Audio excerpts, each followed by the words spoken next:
যে গাছটা দেখতে পাচ্ছেন এটা কিন্তু একটা দেশি সুপারি গাছ, ঠিক আছে? তো ওই সুপারি গাছটা লাগানোর পর আপনার ওটার সাথে আম কোনো লাঠি-বাঠি দেওয়া লাগবে না। যদি হেলে পড়ে যায় তাহলে একটা লাঠি বেঁধে দেবেন, ঠিক আছে?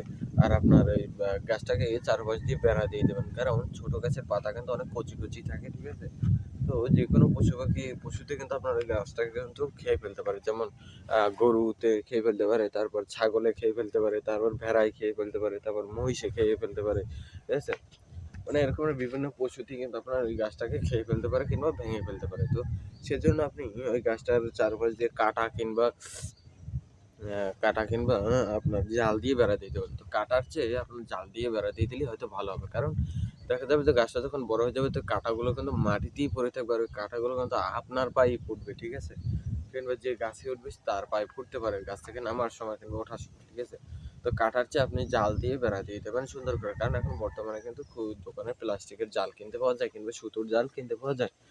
তো সেই জালগুলো কিন্তু একটু বেশি একটা দাম নয়। তো সেই জালগুলো কিনে আপনি তারপর লাগিয়ে নেবেন। তো যারা আপনার মূলত গাছপালা লাগাবেন তারা একটু হাইব্রিড জাতের গাছপালা লাগানোর চেষ্টা করবেন।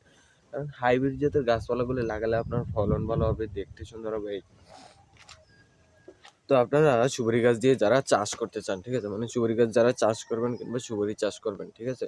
সুপারি একটা বাগানও করবেন, ঠিক আছে? তো তাদের মনে করেন একটা খালি একটা জায়গা আছে, মানে খোলামেলা একটা উপরে খোলামেলা একটা সুন্দর একটা জায়গা আছে, ঠিক আছে? তো সেখানে আপনি সুপারি গাছ লাগাতে হলে আপনার ৩ হাত কিংবা ৪ হাত দূরে একটা গাছ লাগাতে হবে। মানে ৩-৪ হাত দূরে একটু অ্যাম মাটি খুঁড়বেন। মানে ওই জমির আগে জঙ্গল যেখানে যা ঘাসপালা আছে, জঙ্গল-টঙ্গল ওই লতাপাতা সব পরিষ্কার করবেন, ঠিক আছে?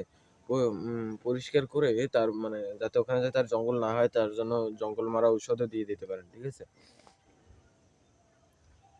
তো ঠিক তারপর আপনার মানে এই যে যখন এই গাছগুলো যখন লাগাবেন, ঠিক আছে? মানে ২-৩ হাত গ্যাপ দিয়ে তারপর একটু মাটি খুঁড়বেন। মাটি খোঁড়ার মানে ওখানে সার দিয়ে দিবেন, ঠিক আছে? মানে গোবর সার দিয়ে দেবেন ১ কেজি করে গোবর সার দিয়ে গোবর সার হচ্ছে গিয়ে গরুর যে মল না? মল ত্যাগ করে ওইটাই হচ্ছে গিয়ে গোবর। আর ওই গোবর ওইটা এটা কিন্তু সারের কাজ করে। কারণ ওরা কিন্তু ঘাস খায়, ঘাসটা ওদের হজম হয়ে কিন্তু একটা সারের পরিণত হয়, ঠিক আছে? তো ওই সারটা আপনি দিয়ে দিতে পারেন।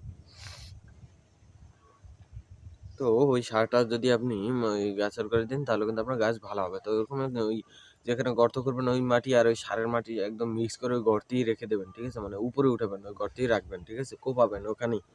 তো ঠিক নার্সারি থেকে আপনি হাইব্রিড জাতের গাছগুলো কিনে আনবেন। তো যারা আপনার মূলত চাষ করতে চান তারা কিন্তু হাইব্রিড জাতের গাছগুলোই এনে লাগাবেন। আর যারা আম মানে যারাই সুপারি গাছ লাগাবেন তারাই চেষ্টা করবেন কি হাইব্রিড জাতের সুপারি গাছগুলো লাগানো। মানে দেশি সুপারি গাছ না লাগানো। কারণ